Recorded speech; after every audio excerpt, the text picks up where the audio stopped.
Here's what you need to know about the Claudine Gay plagiarism scandal. It's bullshit. Let me explain. Christopher Rufo, he's the guy that started the critical race theory panic. This is his thing. So he dropped this Twitter thread in which he claimed to prove that Claudine Gay had plagiarized her thesis while she was studying for a PhD at Harvard. This supposed bombshell hinges on two claims. First is that Claudine Gay plagiarized her thesis advisor. Here's the thing. Your thesis advisor is your co-author, not some source you found on the internet. Plagiarism is passing off someone else's work as your own work. A thesis advisor knows the difference between their own work and their students' work. That's kind of their job. And there's inevitably a lot of overlap between the professor's work and the student's work. That's the nature of the advisor-advisee relationship. Claudine Gay's thesis advisor, Gary King,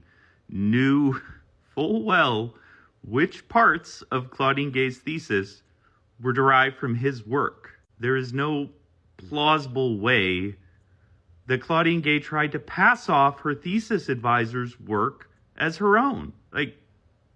It's just stupid. Now, if you point this out to somebody who's already made up their mind that Claudine Gay is a plagiarist, they will immediately pivot to the second claim, which I'll get to in just a second. But first, consider the pivot, because it gives away the whole game. When you point out how ridiculous it is to claim that Claudine Gay plagiarized her thesis advisor on her thesis, I haven't seen anybody try to defend that claim. They just pivot to the other one.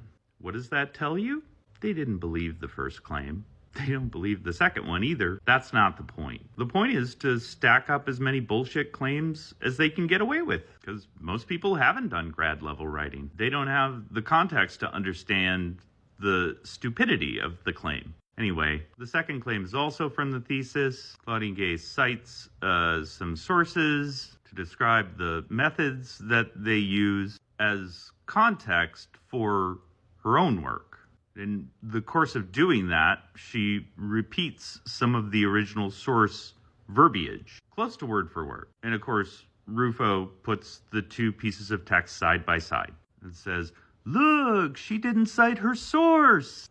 The fact that there is a citation at the beginning of the paragraph notwithstanding. If you know anybody that's done academic writing, ask them about writing the methods section.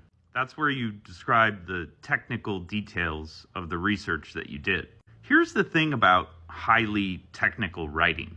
You're trying to describe a set of very specific concepts, a lot of times using terminology that nobody outside your field understands. The number of ways that you can phrase a piece of technical writing and have it still make sense and be accurate is generally pretty small. One of the lines that Rufo highlighted was using 1987 survey data, which is a technical description of a source of data that was used to do some analysis. And as part of Rufo's little op, he pointed out that the original text said using 1987 national sample survey data, and says, "Oh, look, these are basically the same," which is true, but think about this for a second.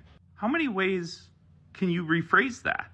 The study used survey data from 1987. You can't change 1987, right? Because then it wouldn't be accurate.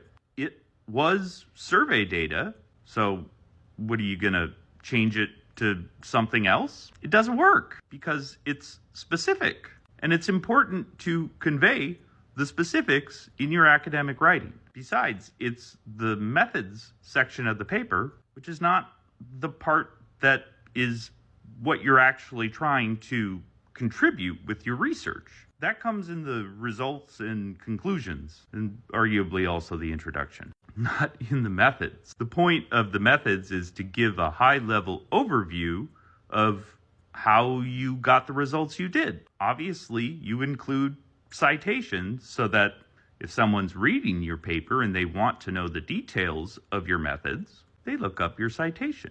Nobody reading that paper is thinking, "Oh, this is what Claudine Gay had to say." No, that's, again, not how it works. So that leads to the, what they think of as their trump card, which is the APA citation guidelines, which clearly say you have to put quoted text in quotes.